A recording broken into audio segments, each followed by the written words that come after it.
এই বন্ধুরা এই ভিডিওটা দেখুন কি বলছেন পশ্চিমবঙ্গের মধ্যে এসব কি হচ্ছে দেখুন একটু।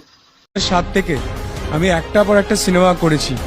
2020 অবধি সিনেমা করেছি। 2020 ডিসেম্বরে যখন আমি বিজেপি জয়েন করি, তারপর থেকে পশ্চিম বাংলা সিনেমার কোনো প্রডিউসার, কোনো ডিরেক্টর, কোনো অ্যাক্টর, কোনো হিরোইন কেউ আমার সঙ্গে যোগাযোগ করেনি, কেউ একবার জিজ্ঞেসও করেনি হিরণ তুমি কেমন আছো।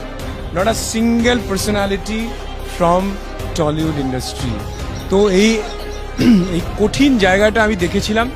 এবং আমার বন্ধু দেব, তিনি ঘাটাল লোকসভার নির্বাচনে বলেছিলেন যে হিরণের তো ফিল্মের কেরিয়ার শেষ হয়ে গেছে, আমার কাছে হিরণ হেরে যাওয়ার পর হিরণের রাজনৈতিক কেরিয়ারও শেষ হয়ে যাবে, হিরণ কোথায় যাবে কেউ জানে না। তো সেজন্য আমি দেখেছি যে বাংলা সিনেমায় প্রডিউসার, ডিরেক্টর, অ্যাক্টর, আমার সহযোদ্ধারা, আমার বন্ধুরা, তারা কিভাবে রং পাল্টে দিয়েছিলেন। কেউ একবারে জন্মদিনে উইশও করতেন না। আমার সিনেমার হিরোইন থেকে শুরু করে সবাই স্তব্ধ হয়ে গেছিলেন।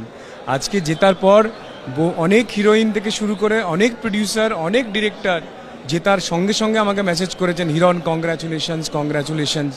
অনেককে দেখছি তারা পাল্টি খেয়ে গেছেন যে আমরা এবারে ত্যাগ করলাম রাজনীতি, আমরা আর করব না, কারণ আমাদের যা মুনাফা নেওয়ার তৃণমূল কংগ্রেসের সরকারের থেকে আমাদের তা নেওয়া হয়ে গেছে। এবার তো আগামী 50 বছর বিজেপি এখানে থাকবে, সেজন্য আমরা রং চেঞ্জ